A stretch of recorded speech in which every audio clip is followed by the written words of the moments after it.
इब्लीस कौन था? इब्लीस की नस्ल की इब्तदा जिस जिन से हुई उसका नाम तारानोस कहा जाता है। तारानोस इब्लीस से 1,44,000 साल कबल दुनिया पे मौजूद था। तारानोस की नस्ल तेजी से बढ़ी क्योंकि इस पे मौत तारी नहीं होती थी और ना बीमारी लगती थी। अलबत्ता ये चूंकि आतशी मखलूक थी तो सरकशी बदरजा उत्तम मौजूद थी। इस जिन्नों की नस्ल को पहली मौत फरिश्तों के हाथों पैदाइश के 36,000 साल बाद आई, जिसकी वजह सरकशी थी। यहाँ पहली बार मौत की इब्तदा हुई। इससे पहले मौत नहीं होती थी। बाद में चलपानीस नामी एक नेक जिन को जिन्नात की हिदायत का जिम्मा सौंपा गया और वो ही शाह जिन्नात करार पाया। इसके बाद बामूस को ये जिम्मेदारी दी गई। बामूस के दौर में चलीपा और तलबीस की पैदाइश हुई। ये दोनों अपने वक्त के बेहद बहादुर जिन्नात थे और इनकी कौम ने चलीपा को शाशीन का लक़ब उसके शेर जैसे सर की वजह से दिया। इन दोनों जिन्नात की वजह से सारी कौम कहने लगी कि हमें इस वक्त तक कोई नहीं हरा सकता जब तक शाशीन और तबलीस हमारे दरमियान मौजूद हैं। इन दोनों की वजह से कौम के जिन्नात आसमान तक रसाई करने लगे और तीसरे आसमान पर जाकर शरारत कराते। ऐसे में हुक्म इलाही से फरिश्तों ने उन पर हमला किया और इबरतनाक शिकस्त दी। इसी दौरान जब इजराइल अलैहिस्सलाम को इब्लीस ने देखा तो सजदे में गिर गया।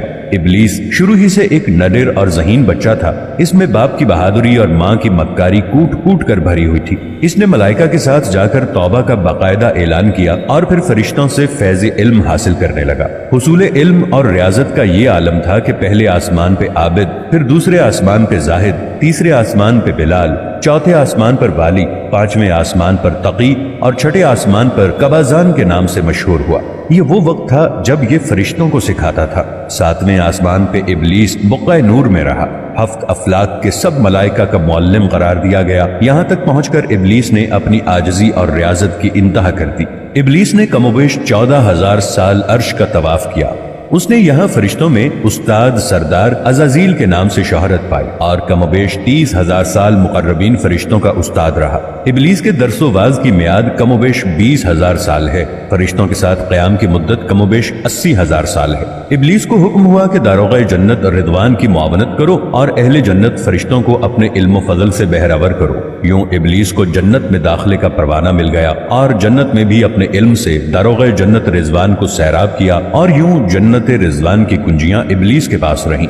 रिवायत के मुताबिक इब्लीस खजानची के फराइज 40,000 साल तक अंजाम देता रहा। यही वो मकाम आला तरीन जन्नत रिजवान ही था जहां इब्लीस ने पहली बार बादशाहत के ख्वाब देखना शुरू किए। उस वक्त इब्लीस के पास हफ्त तकलीम, अफलाक, जन्नत और दोज़ख सबका इख्तियार था और उसने चप्पे चप्पे पे सजदे किए थे। मगर यहाँ पे इब्लीस आजिज़ी से पहली बार भटका और खुद को बादशाह बनाने और रब बन जाने के ख्वाब देखना शुरू किए। कई मलाइका के सामने रबूबियत की बात भी की, मगर मलाइका के इनकार के सबब चुप हो गया और यूं निजाम चलता रहा। मगर इस सब से अल्लाह ताला की जात बेखबर न थी। फिर आदम अलैहिस्सलाम की तख्लीक का मरहला आया, जैसे कुरान मजीद में वाक़यात बयान हुए हैं। इब्लीस आदम अलैहिस्सलाम को जुज जुज मरहलावार मुख्तलिफ अक़साम की मिट्टी से तख्लीक होता देखता रहा और चुप रहा। मगर जैसे ही उसे ये मालूम हुआ कि ये आदम अलैहिस्सलाम अल्लाह ताला के नायब हैं तो उसने वावेला किया, इबादत और इताअत का वासिता दिया। फिर तंज किया कि मुझ जितनी इबादत किसने की है, और आदम अलैहिस्सलाम को सजदा करने से इनकारी हुआ।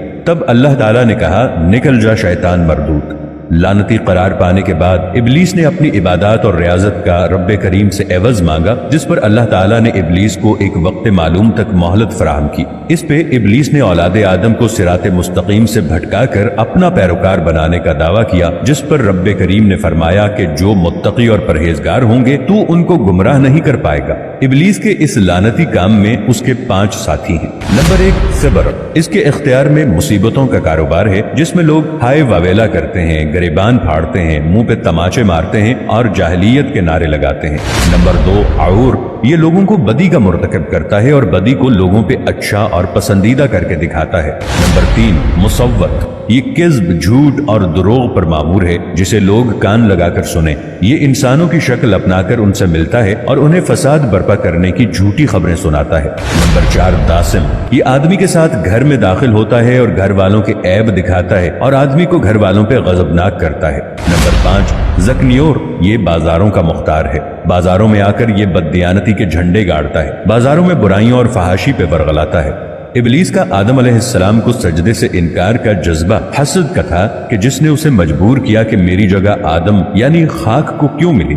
یہ اس کا جذبہ تکبر اور غرور تھا کہ میں اعلیٰ ہوں، اور اس ایک سجدے کے انکار کی بات نہیں تھی، بات تھی اطاعت سے سرکشی کی، شرک کی۔ ابلیس نے دل میں خود کو رب مان لیا تھا۔ اسی شرک عظیم کی بدولت ابلیس تا قیامت رسوا و لعنتی ٹھہرا اور اولاد آدم کو بھٹکانے کے لیے آزاد قرار پایا۔ حاصل نتیجہ یہ ٹھہرا کہ رب کریم کو انسان کی عبادات، عاجزی، علم و دانش سے غرض بعد میں ہے۔ رب کریم صرف دیکھتا ہے کہ دل میں اطاعت اور فرما برداری کتنی ہے، اور اسی بنیاد پہ تقوی اور پرہیزگاری کے درجے قرار پاتے ہیں۔ اللہ سے دعا ہے کہ اللہ ہمیں متقی بنائے، آمین۔